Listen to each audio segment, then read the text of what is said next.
네, 금요일 일본의 화이트리스트 배제 가기 결정 이후 오늘 일본이 구체적인 내용을 담은 시행 세칙을 공개했습니다. 우리 기업의 피해 규모가 어느 정도일지 정치권에서도 발빠른 대처가 필요해 보이는데요. 더불어민주당 전재수 의원 그리고 자유한국당 성일종 의원 두 분 모시고 오늘 이야기 나눠보겠습니다. 어서 오십시오. 안녕하십니까. 반갑습니다. 예. 자, 일단 일본이 오늘 관보에 게재를 했습니다. 그러니까 한국을 화이트리스트에서 배제한다, 삭제한다를 일본 국민들한테 지금 알린 이런 상황인데요. 지금 A4 용지 시행 세칙도 나왔는데 A4 용지 한 50장 정도 된다고 합니다. 지금 분석 중인데 대체적으로 보면은 군사용으로 사용이 가능한 또는 의심되는 경우 이렇게 해서 군사적인 부분이 좀 강조된 이런 상황이에요. 어떻게 보십니까? 저희들은 일단은 오늘 발표가 됐습니다만은 개별 허가 쪽으로 네.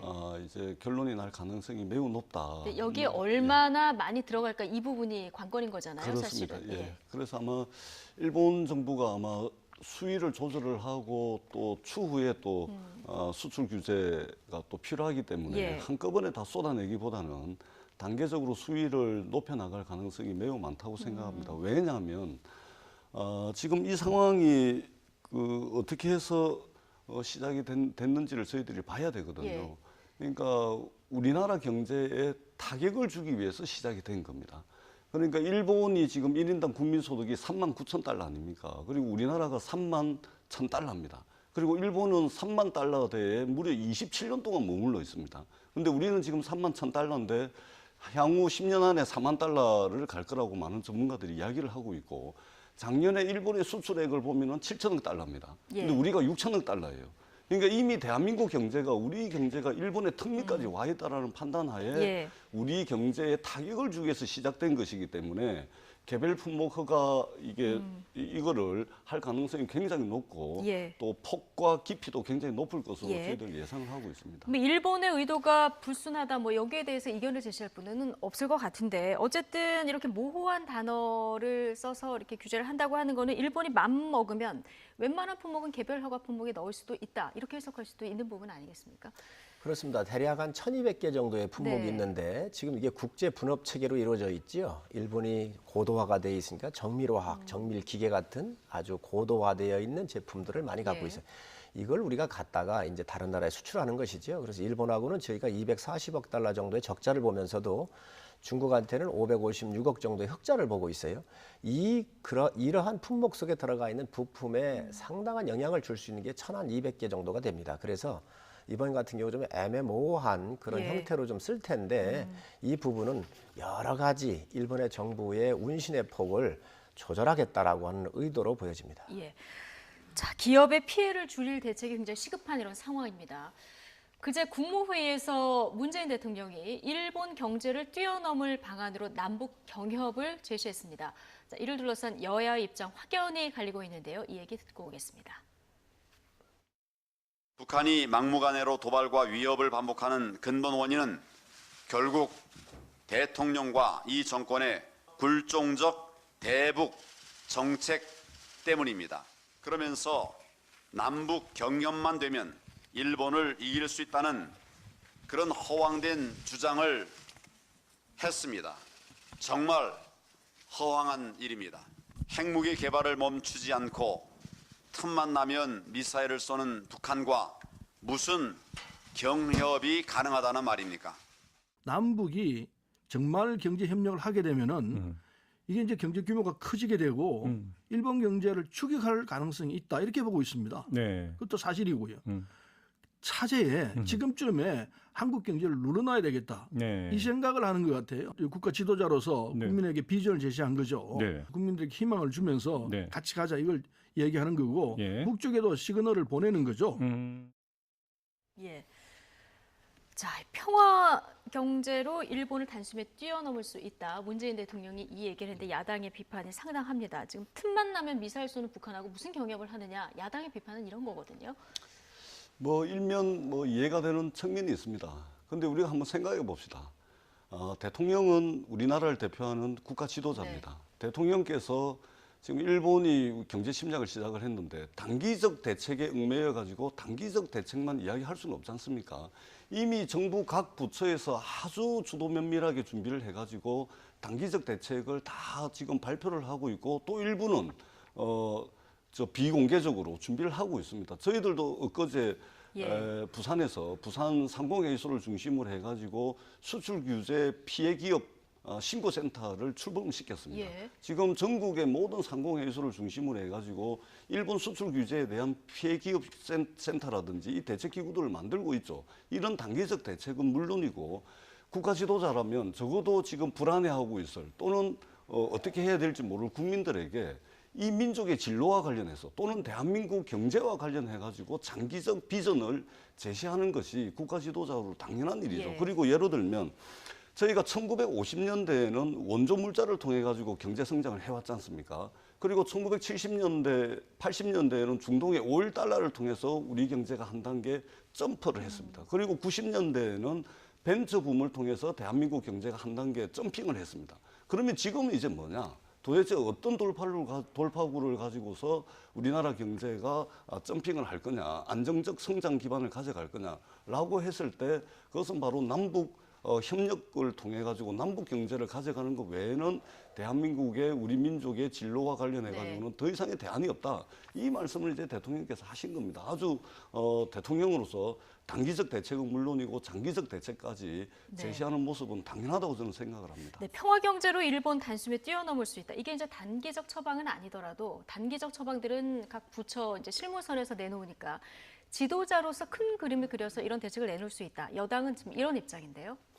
일본과의 관계가 좋아가지고 우리가 이런 여러 가지 어려움이 없었을 때는 저 말씀이 맞을 수 있지요. 지금 현재 우리 앞에 떨어져 있는 엄청난 이 국가적 위기적 상황을 대통령께서 정확하게 파악을 못하고 있다. 정말 민족적 감성주의자들이 얘기하는 것을 말씀하시는 거 아닌가 참으로 안타깝습니다. 이건 두 가지 문제가 있습니다. 첫 번째는 현재 일본하고 우리가 하고 있는 것은 기술 싸움입니다. 네. 일본 경제가 우리보다 규모가 크고 내수 경제 시장이 크기 때문에 이렇다라고 말씀을 하셨어요. 그래서 우리 내수 경제를 키우기 위해서 북한하고 경제를 확대하면 이걸 이길 수 있다 그랬어요. 그게 아닙니다. 지금 왜 그러냐면 불산을 보면 최대 수요처가 우리나라 삼성전자하고 하이닉스예요. 예. 우리가 기술이 안 돼서 이거를 못 하고 있는 겁니다. 지금 기술 싸움을 하고 있는 거예요. 두 번째 경제 규모 얘기를 하셨는데 북한하고 합쳤을 경우요. 우리가 도움받을 수 있는 게 노동력입니다. 그리고 약간의 광물입니다. 독일을 보십시다. 독일이 통일을 이뤘잖아요. 30년이 지난 다음에도 지금 독일 서독 쪽의 정부였던 이 재원들이 동쪽으로 투하되고 있습니다.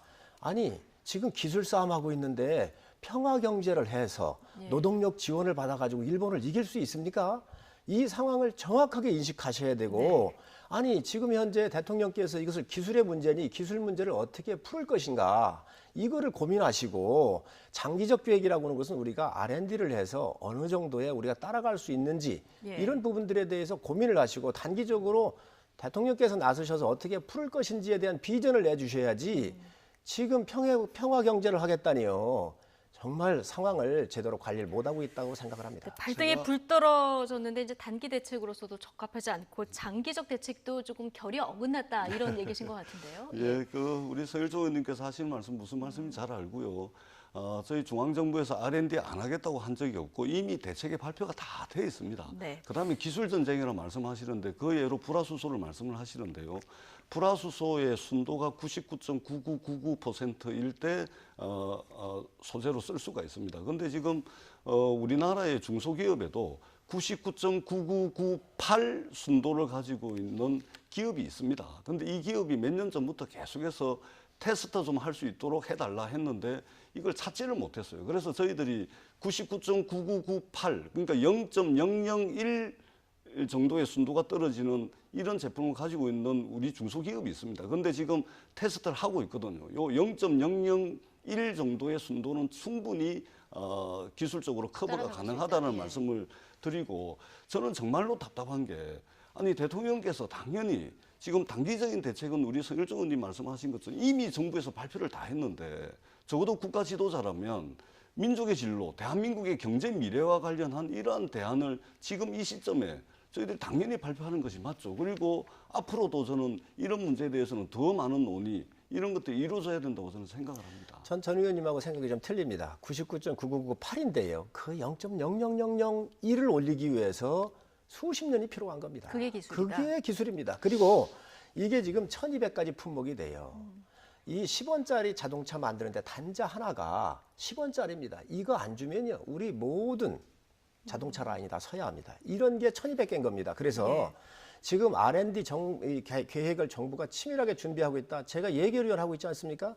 이번에 100개 품목을 49억씩, 100개 품목에 49억씩 2,400억 정도를 달라고 요청을 했었어요. 될 수가 없는 일입니다. 이 문제 제가 제기했지 않았습니까?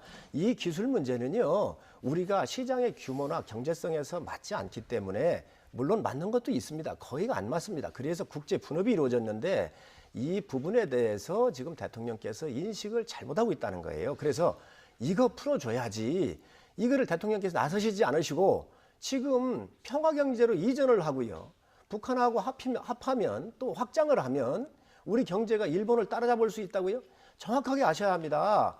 이걸 어떻게 잡을 수 있습니까? 기술이 1, 2년 사이에 되는 겁니까? 그래서 저는 대통령께서 냉정하게 보셔야 되고 또 이러한 말씀을 하실 수 있도록 써준 그 참모가 전 누군지 정말로 큰 문제가 있다고 생각을 합니다. 대통령께서 이걸 경제 전문가가 아니기 때문에 이것까지 대통령께서 그냥 생각 안 하시고 할 건 아니었을 것 같은데 누가 써줬을 것 생각이지 같은데. 않았을까요? 예. 그래서 이 엄중한 사태를 대통령께서 정확하게 인식하시고 이거는 기술과 관련된 문제를 우리가 약점이 있으니까 일본이 이 약점을 파고드는 거 아닌가요?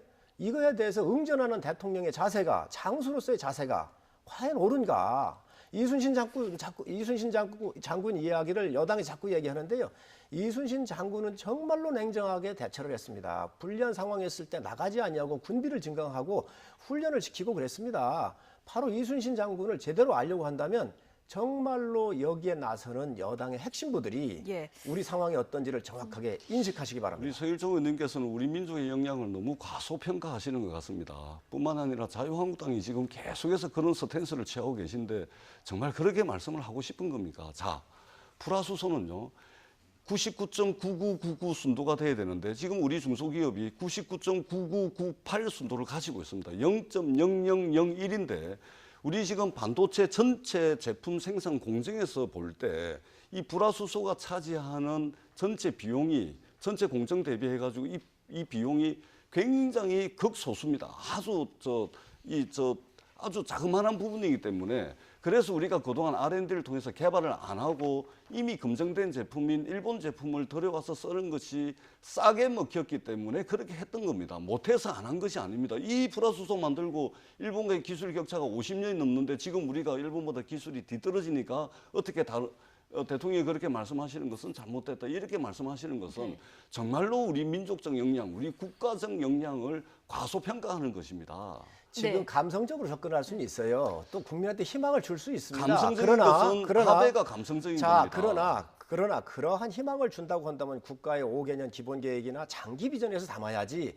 지금 기술 싸움입니다. 그런데 엊그제 중앙정부에서 발표한 대책을 못 기술 보셨습니까? 싸움을 하고 그 안에 있는데 이 내용이 기술 다 싸움에 들어가 대해서 있습니다. 이 기술 싸움에 대해서 대통령이 현실 인식을 제대로 하지 못하면서 남북 간 경제 협력을 해가지고 평화 경제를 해서 일본을 이길 수 있다고요?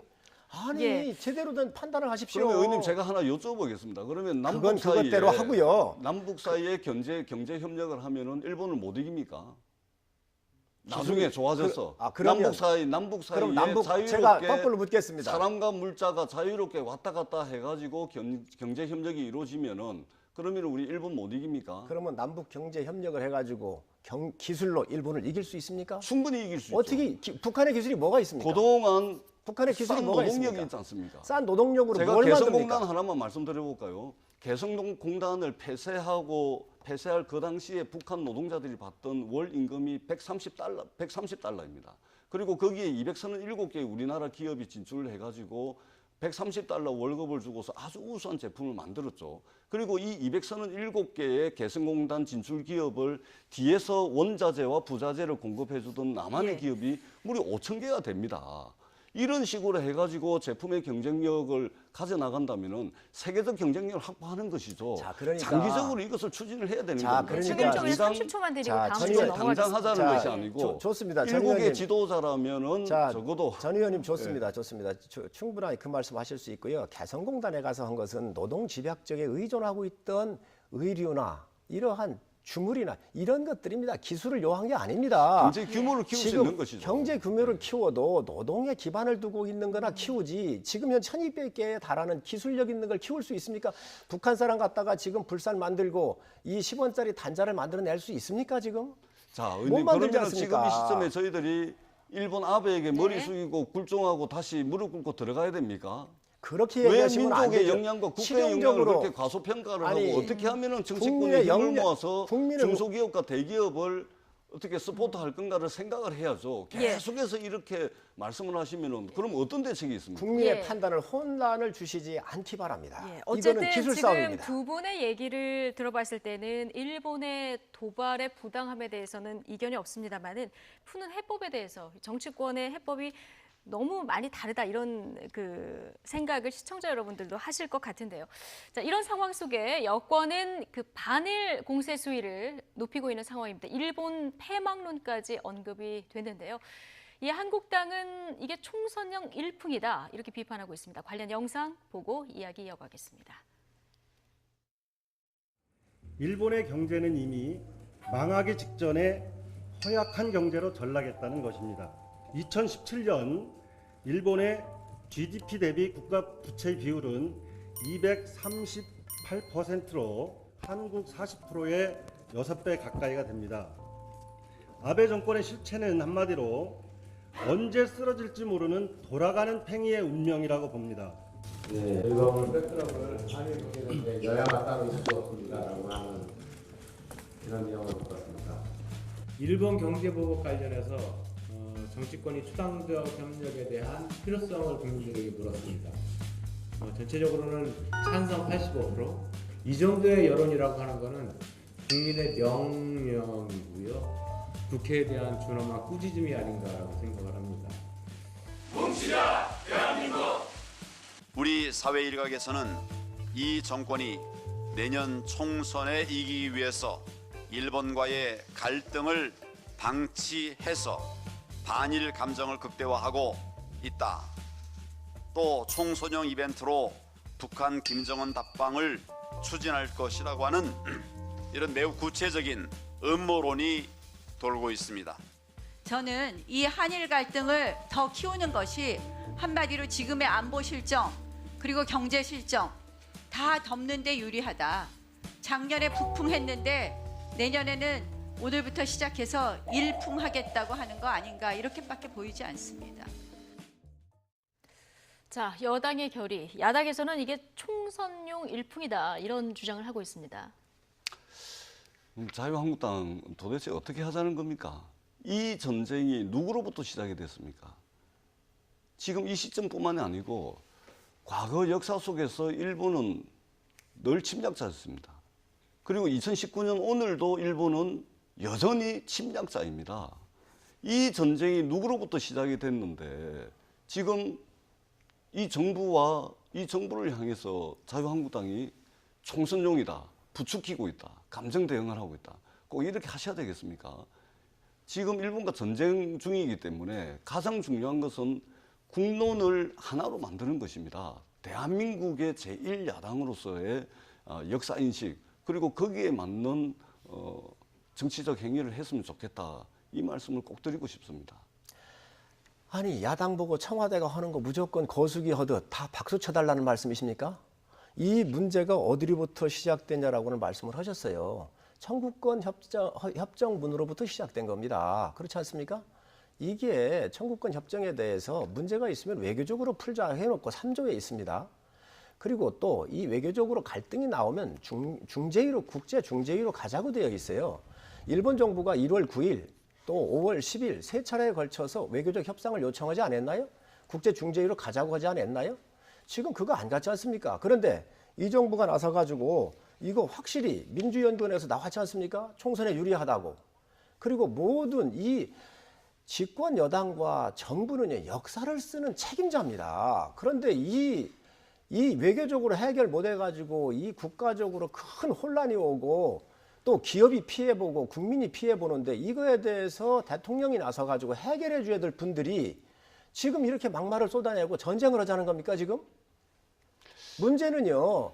지금 이 외교적 문제를 해결하지 못해가지고 일본이 경제적으로 지금 현재 압박을 하고 이 카드를 꺼낸 거 아닙니까? 그러면 이 카드를 꺼내기 전에 정부가 먼저 막았어야 되는 겁니다. 외교적으로 해결했어야 되는 겁니다. 그래서 우리 당 이야기는 외교적으로 빨리 대통령께서 나서서 또 협조해 줄 테니 나가가지고 이 부분을 해결해라. 그래서 여야 의원들이 일본도 가고 같이 가고 하지 않습니까? 예. 그런데 이 부분은 민주당 연구원에서 민주당 소속입니다. 직속 기관입니다. 거기에서 선거에 유리하다라고 얘기를 했고 이거에 대해서 유리하니까 모든 지금 의원들이 들고 일어나가지고 지금 현재 반일 감정을 부추기는데 앞장서고 있는 거 사실 아닙니까? 성일종 의원님, 근데 만나서 해결을 하면 좋은데 지금 의원님들 방일하셨을 때도 면담조차 성사가 안 된 경우도 있고요. 지금 한일 정상도 만날 수 있는 상황이 아니라 아베 총리가 거부하고 있는 이런 상황이라서 이걸 어떻게 풀어야 됩니까, 그러면? 자, 그 풀어야 되는 거 여당의 몫이지요. 야당이 어떻게, 왜냐하면 야당은 무슨 안을 대놔도 네. 여당이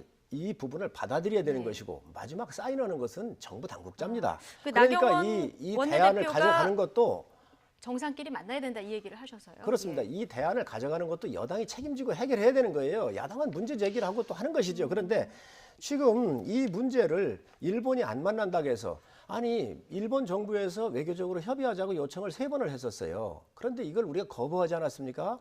이제 시간이 몰리니까 우리가 특사를 파견 2번을 했습니다. 갔다 왔습니다.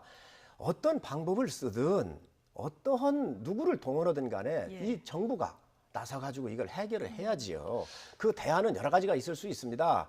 기존에 있는 청구권 협상에 의해서 있는 여러 법률적 검토를 해가지고 지금 그 우리가 징용자들에 대해서 보상했던 특별법이 2번도 있고요. 네. 그래서 이런 여러 가지 안들을 청와대나 정부 여당이 가지고 있을 겁니다. 그래서 이런 대안들을 가지고 빨리 저희가 도울 테니 대통령이 나서시고 정부 여당이 나서서 이 부분들을 더 큰 문제로 번지기 전에 기업이 국민이 피해를 봐서는 안 되지 않습니까? 그러니까 이걸 빨리 막으시기 바랍니다. 대통령이 나서고 여당이 나설 수 있도록 책임감을 가지고 할 수 있도록 그 제1야당인 자유한국당에서 꼭 좀 도와주시기 바랍니다. 사사건건 지금 발목을 잡고 추경 문제부터 시작해가지고 지금 한두 건이 아닙니다. 그리고 지금 나경원 원내대표께서 자꾸만 문재인 대통령을 향해서 아베를 만나라 이렇게 지금 주문을 외듯이 계속해서 말씀을 하고 계신데 이 말씀은 문재인 대통령을 향해서 하실 말씀이 아니고 아베를 향해서 하실 말씀을 지금 문재인 대통령이 하고 있는 겁니다. 이것은 지금 전쟁을 벌이고 있는 장수 등 뒤에서 화살을 겨누는 거하고 똑같은 겁니다. 저희들이 외교적 노력을 안 했습니까? 외교부 장관이 끊임없이 외교적 해결, 외교적 타결 이야기를 해왔고 미국이 중재를 섰음에도 불구하고 일본이 거부를 한 거 아닙니까? 일본은 거부할 수밖에 없죠. 왜냐하면은 지금 이것이 아베의 목적이 아니라 일본은 결국은 한국 경제가 자신들의 경제 특미까지 추격을 해오니까 한국 경제에 타격을 주겠다는 것이고 그리고 종국적으로는 일본 헌법에 일본이 군대를 가질 수 있고 전쟁을 할 수 있는 나라를 만들겠다는 게 최종 목적이기 때문에 이 전쟁은 쉽게 끝나는 것이 아닙니다. 그리고 우리가 지금 대화를 거부를 하고 있습니까? 끊임없이 미국도 중재를 하고 있는데 지금 거부를 하고 있지 않습니까? 그런데 문재인 대통령을 향해서 야당의 원내대표가 만나라 이야기하는 것이 무슨 의미가 있습니까? 하나 여쭙겠습니다. 대통령이 나서서 만나지 않고 이 문제 해결할 수 있습니까? 지금 만나자 그런다고 아베가 만나줍니까? 그럴수록 그러면 왜 정권 잡았습니까?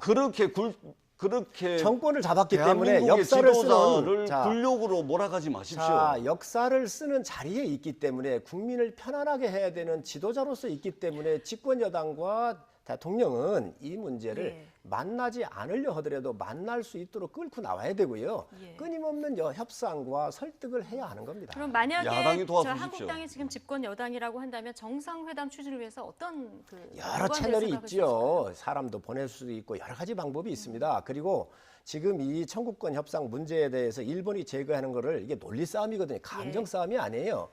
아주 냉철하게 논리적으로 여러 가지 대안을 가지고 서로 얘기를 해야 한다는 겁니다. 그런데 네. 일본 정부가 이걸 요구했었을 때 우리가 다 거절을 했어요. 그래놓고 인제 안 되니까 한 20일 전부터 우리 특사가 2번 갔다 온 거 아닌가요? 2번이 아니라 20번을 가더라도 어떤 이 돌파구를 마련할 수 있도록 한일 간 정상 간의 문제입니다. 예. 그래서 이거를 빨리 풀어야 합니다. 예, 어쨌든 우리 이 얘기를 여성분께서, 계속 하다 보면은 예. 일본의 식민 지배가 합법이냐 불법이냐 이 얘기까지 지금 가야 되는 상황이라서 이렇게 되면 너무 좀 길어질 것 같습니다. 이 뭐 쉽게 풀릴 수 있는 문제는 아니고요. 외교적인 뭐 해법을 정부 여당에서도 좀 논의하고 있겠죠. 자, 그런데 어제 서울 중구도심에 노재팬 깃발이 걸려서 논란이 됐습니다. 지자체까지 나서서 반일 감정을 조장한다 이런 비판에 결국 깃발을 내렸는데요. 또 여당 전직 국회의원의 일본 여행, 도쿄올림픽 보이콧 뜻을 담은 코피나 티셔츠도 논란입니다. 이 모습 차윤주 앵커가 정리해봤습니다. 노재팬, 가지 않습니다. 사지 않습니다. 일본인 관광객들이 많이 찾는 서울 명동 거리 곳곳에 이렇게 현수막이 내걸렸습니다. 일본 불매 운동을 독려하는 뜻에서 중구청이 달았는데 6시간 만에 돌연 철거했습니다. 긍정 여론도 있었지만 불매 운동을 지자체가 주도하는 것은 부적절하다는 비난이 빗발쳤고 불매 운동을 정부가 조장하고 있다는 느낌이 들 수 있다는 청와대 청원까지 등장했기 때문입니다. 일본 불매 운동에 참여하는 지자체는 이번 주 들어 150여 곳으로 확대됐습니다. 이런 지자체의 움직임에 일본 제품을 파는 국내 자영업자들에게 타격은 없을지 우려하는 목소리도 있습니다. 지방정부 연합을 이끌고 있는 문석진 서대문 구청장의 말 들어보시죠. 저희들 뭐 경제에는 악영향은 없을 거라고 생각이 되고요. 모든 불매운동, 보이콧 자편의 주체가 다 우리 주민들, 시민들이기 때문에 이 시민 영역에 대한 지원을 저희가 잘하는 게 중요하다고 생각합니다.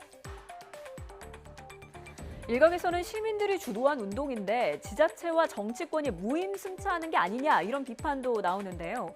정봉주 전 의원도 논란에 가세했습니다.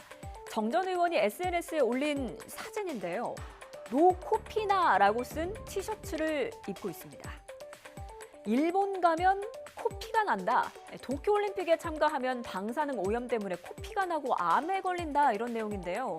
경제 갈등을 희화화했다는 비판이 나오는 가운데 정치권과 지자체에서 오히려 시민들의 질서 있는 극일 운동 자세를 본받아야 한다는 목소리가 높아지고 있습니다. 네. 자, 국민들의 뭐 불매 운동, 반일 감정 뭐 당연합니다만은 관은 조금 냉정해야 되지 않느냐 이런 지적들이 있습니다. 네, 동의합니다.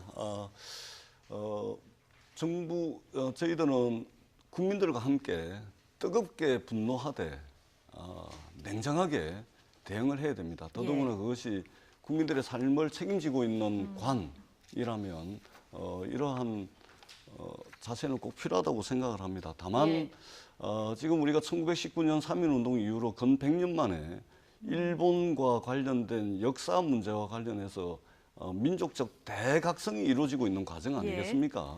그런 측면에서 조금 이제 오버하는 측면들이 좀 있다는 생각이 들고 국민들과 함께 뜨겁게 분노를 해야겠지만 냉정하게 대응해야 될 필요가 있다 이렇게 생각을 합니다. 예, 지금 도쿄올림픽 보이콧 이야기도 지금 나오고 있습니다. 정치권에서도 이제 관련 이야기 나오는데 노영민 비서실장은 정부가 결정할 일 아니다 이렇게 선을 그었는데요. 지금 더불어민주당 의원들 사이에서는 뭐 당정 협의 추진한다 이런 얘기도 조금 나오고 있는 상황이라서요. 한국당은 어떻게 보고 계십니까? 제가 전에 중구청장 얘기 잠깐 좀 하겠습니다. 예. 중구청장 이 정치적으로 이용하려고 생각하고 있다 이런 생각을 가지고 있습니다. 지금 네. 우리가 싸우는 것은 아베 정부하고 싸우는 것이지 예. 일본 국민하고 싸우는 게 아니에요.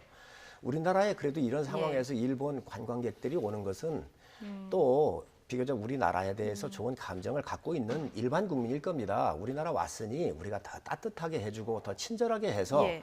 정부끼리는 좀 싸우고 이제 지도자끼리는 싸우더라도 일반 국민들끼리는 좋은 감정으로 유대를 하고 한국에 좋은 상품이 있구나 또 좋은 것이 많구나 이렇게 가서 예. 또 전달해 줄 수 있도록 우리가 더 따뜻하게 네. 해줘야지 청장이라고는 이런 사람이 나타나가지고 지금 프랑카들 건다 있을 수 없는 일이라고 생각하고요. 정봉주 의원 얘기를 하셨는데 정말 올림픽 정신에 대한 모독이라고 네. 생각을 합니다. 네. 이게 전쟁을 할 때 평화를 하기 위해서 올림픽이 열었던 거 아닌가요? 예. 우리가 갈등을 해소하자 그러면서 평창 올림픽 때 단일팀을 만들고 북한을 초청을 했습니다. 그런데 갈등이 있는데 올림픽을 꺼내가지고 이 정치 지도자들이 나와가지고 이 부분을 가지 말자, 올림픽 보이콧하자라고 하는 게 이게 여러분 이게 말이 됩니까? 이게 민주당 내에서도 공식 입장 아니다. 이제 이런 얘기가 나온 상황이고요. 어쨌든 이런 모든 상황을 정치적으로 이용하는 것은 좋지 않다는 의견을 주셨고요. 자, 이번에 민간인으로 들어간 조국 수석 지금 SNS 활동을 더 활발히 하고 있는 것 같습니다. 일본어로 또 글을 올렸습니다. 한국인의 DNA에는 이순신 정신이 녹아있다. 이순신 장군 책이나 좀 읽고 말씀하시라 그러십시오. 왜 그러냐면 예. 정말 이 조국 수석님 저는 예. 제가 존경하고 좋아했던 분인데 병자호란 때 우리가 인조가 청나라 여기에 의해서 참 치욕을 당했습니다. 이때 두 파가 주전파와 주화파가 있었습니다. 최명길 같은 분은 주화파였고 김상은 같은 경우는 주전파였어요. 나가 싸우자는 거예요. 싸울 힘이 있었습니까? 그 피해 누가 다 봤습니까? 자존심만 앞세워가지고 다 그랬습니다. 그래서 싸우자고 해 나갔던 사람들이 얘기를 들었었던 그 종말이 50만 명 이상 되는 우리 조선의 처녀들이 끌려갔던 겁니다. 이 사실을 좀 명시하셨으면 좋겠고 예. 지금 이 조국 수석 서울대학교 학생들로부터 많은 그 비난을 받고 있는데 네. 본인이 얘기했던 거하고 지금 행동하는 거하고 틀리니까 폴리페스 얘기했던 거 아닙니까? 그러니까 이 부분에 대해서 태극기 부대와 같은 극우다 이렇게 비판하는 그렇습니다. 이 부분 이런 말씀하시는 학생들을 건가요? 예. 자기 제자들을 태극기 부대와 같은 사람들의 부류로 자기들이 봤었을 때는 그 부류로 격화시킨 거 아닙니까? 아니 문제 있으면 제자들 데려다가 이건 이렇고 이건 저렇고 설명을 하고 가르쳐야지요. 아니 비난을 받으면 비난을 받는 거에 대해서 얘기하면 되지 어떻게 자기 제자를 비난할 수 있습니까? 이게 교수입니까? 지금 여러 가지 그래서 지금 논란이 일고 있는 상황인데요. 곧 개각입니다. 지금 법무부 장관으로 거의 확실시 되는 이런 분위기인데 전재수 의원님 부산 그 차출설 계속 얘기하시지 않았습니까? 총선은 포기하시는 겁니까? 총선 부산 그 출마는? 일단은 제가 조국 수석의 부산 총선 출마가 꼭 필요하다. 예. 이거는 이제 이전에 말씀을 드렸었는데 이제는 조국 수석 영입 작업을 공식적으로 중단합니다. 중단했고요. 입각을 하게 될지 안 하게 될지는 모르겠습니다만은 무엇보다도 본인의 의사가 중요하다고 저희들은 판단을 네. 했고 그리고 조국 수석 영입 중단을 하게 된 데에는 기존에 이제 부산에 총선 후보자 구하기가 쉽지가 않았습니다. 예. 근데 지금은 이제 여러 훌륭하신 분들이 있습니다. 부산의 미래, 부산 시민의 미래를 위해서 일할 수 있는 역량 있는 분들이 많기 때문에 굳이 조국 수석이 아니더라도 저희들이 총선 치룰 충분한 이제 자원이 있기 때문에 더 이상 이제 조국 수석에 네. 대한 부산시당 차원에서의 영입 작업은 이제 중단한다 이 말씀을 예. 드립니다. 중단한다 이렇게 네, 선언을 하셨습니다. 네, 자 관련 얘기는 여기까지 하고요. 지금 어제 있었던 국회 운영 얘기를 남은 시간 동안 좀 짧게 해보겠습니다. 안보국회 열려서 이제 한국당이 이 부분에 대해서 많은 것을 따지겠다 얘기를 했었는데 국민들 기억 속에서 좀 설전만 기억이 남는 이런 상황이 됐어요. 어제 노영민 비서실장하고 또 곽상도 의원 설전도 있었고 특히 이제 북한 미사일 발사 관련해서 이게 9.19 군사 합의를 위배하느냐 마느냐 정의용 안보실장하고 김연아 의원의 설전도 있었습니다. 자, 어제 이 한 장면 보고 오시겠습니다. 이렇게 일방적으로 회의를 여는 법이 어디 있습니까? 일방적으로 회의를 열었다고 절대로 말씀하지 마시고. 아니 사과하자면 여기 못 들어오잖아요. 대단하다 대단해. 청와대를 향한 여당 의원들의 눈물 대단해. 속기록상에서 정경두 장관이 위반이라고 얘기한 게 틀렸습니까? 사실이 아닙니까? 아까 저한테 하신 발언에 대해서 부적절하다고 제가 사과하셨습니다. 어제 그 국방위원회에서의 전체 정경두 장관의 답변 취지로 보면 위반이 아니다라는 것이 분명하게 저 입장을 밝힌 겁니다. 제가 사과드릴 성격인지 모르겠습니다. 오해가 있을 수도 있겠습니다만 이렇게 정중하게 말해야 되는 거 아니겠어요? 어떻게 조선 의원의 발언을 이렇게 몰아세우세요? 자꾸 초선 의원 그렇게 말씀하시는 거예요. 조선이니까 조선 의원이라 아니 그러잖아요. 저도요 의원님 국회에서 딱 한 번밖에 일한 적이 없습니다. 저도 초선 의원으로 끝났어요. 아니 그런데 네, 초선 의원 무시 공방으로만 기억에 남는 이 얘기를 들여다보면 이 얘기를 하다 그런 거예요. 지금 북한이 계속 미사일 쏘고 있는데 이게 9.19 합의 정신에 위배되느냐 마느냐. 그런데 지금 청와대 어제 정의용 실장은 위배가 안 된다 얘기를 했는데 국방부 장관이 또 이제 이게 위배된다는 취지의 발언을 한 그 국회 속기록을 한국당 의원측이 얘기하면서 설전이 있었거든요. 어떻게 된 겁니까? 그러니까 이게 9.19 남북 사이의 군사 합의는 큰 틀에서 적대적 행위를 하지 않는다라는 게 이제 큰 예. 틀이거든요. 그래서 지금 저희들이 이제 아주 그 북한의 구체적인 정치적 발언 또는 아주 하나하나의 군사적 행위 이 모든 것에 대해 가지고 군사합의 위반이다 아니다 이런 식으로 접근을 해버리면 예. 이게 남북관계 지금 진행되고도 모든 것들을 중단하는 수밖에 없습니다. 그래서 뭐냐면 큰 틀에서 군사합의 위반은 아니다라는 큰 틀에서 이제 말씀을 하신 거기 때문에 국방부 장관과 안보실장의 이야기는 서로 다르지 않다. 큰 맥락에서는 같은 큰 것이다? 맥락에서는 같은 이야기입니다. 예. 제가 성적으로 팩트를 예? 얘기를 하겠습니다. 우선 어제 운영위를 하면서 국회의원들 이렇게 무시하고 그랬는데 우리 청와대의 오만함을 보여준 오만극장이었다라고 평가를 합니다. 정말 문제가 있습니다. 이렇게 오만하면 안 됩니다. 그리고 국방위에서 전날 박맹우 의원이 정경도 장관한테 물어봤어요. 9.19 합의에 위배되는가 안 되는가. 그러니까 제가 속기록을 이렇게 갖고 왔습니다. 국방부 장관이 합의에 위반된다라고 생각한다 그랬습니다. 예, 속기록 자, 들고 그렇게 했고 예. 자, 그러면 이런 논리가 나옵니다. 그러면 예. 안보실장과 국방부 장관은 한 몸이에요. 지금 따로 놀고 있는 거 아닙니까? 그러면 경질을 해야지요. 이럴 수가 없습니다. 이 국가의 안보가 얼마나 중요합니까? 또 26일 날 우리 청와대 관계자가 이런 얘기를 했어요.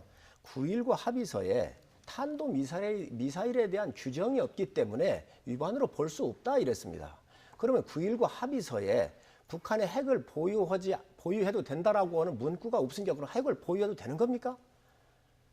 도대체 이걸 어떻게 가려고 그런 겁니까? 아니, 지금? 자유한국당 의원님들께서는 자, 북한의 잠깐만요, 전 의원님. 그래서 이 9.19 합의에 대한 명백한 위반입니다. 장관은 위반된다고 얘기를 하고 안보실장은 안 된다 그러는데 안보실장이 대한민국을 지금 책임지고 있고 청와대 컨트롤 타워 아닌가요? 장관하고 어떻게 틀릴 수 있나? 여기 속기록을 가지고 와 있습니다. 이 부분을 이렇게 얘기했다고 하는 것은 지금 업무를 파악을 못하든지 아니면 의식이 그렇든지 정말 큰 문제입니다. 이거 안보에 관한 문제입니다. 0.1%의 오차가 있어서도 안 됩니다. 예. 그 자유한국당 의원님들께서 정말로 일본 자민당의 한국 지부라는 말씀을 듣지 않도록 아니, 왜 지금 자꾸 싸움을 하고 끌어들입니까? 있는데 그런 식으로 경질을 해라 말아라 그다음에 구체적인 행위 하나하나를 가지고서 맞냐 안 맞냐 아니, 이런 남북 것이 문제를 지금 바라보는 거를 국익에 왜 도움이 일본을 됩니까? 끌어들입니까? 그래서 저는 그러니까 지금 친일 프레임을 제가 쓰고 말씀 좀 있다라고 드릴게요. 비난을 받는 거예요. 저는 의원님 말씀을 다 들었습니다. 제가 좀 말씀을 드릴게요. 한간에서 자유한국당은 대한민국의 제1야당이 아니라 자민당 한국 지부라는 이야기가 나오고 있습니다. 왜 그런 이야기를 듣고 있는지 한번 좀 성찰을 해보시기를 정말로 부탁을 드리도록 하겠습니다. 제가 마지막 질문을 여당은 정말로 이 친일 프레임으로 총선, 기승전 총선으로 가려고 하는 생각을 내려놓으시기 바랍니다. 자유한국당이 더 그런 것 같습니다. 말씀을 들어보니까. 두 분 얘기는 여기까지 듣겠습니다. 저희 취재 기자들 뒤에 또 계속 대기를 하고 있어서요. 오늘은 여기까지만 하겠습니다. 더불어민주당 전재수 의원 그리고 자유한국당 성일종 의원 두 분과 함께했습니다. 고맙습니다. 감사합니다.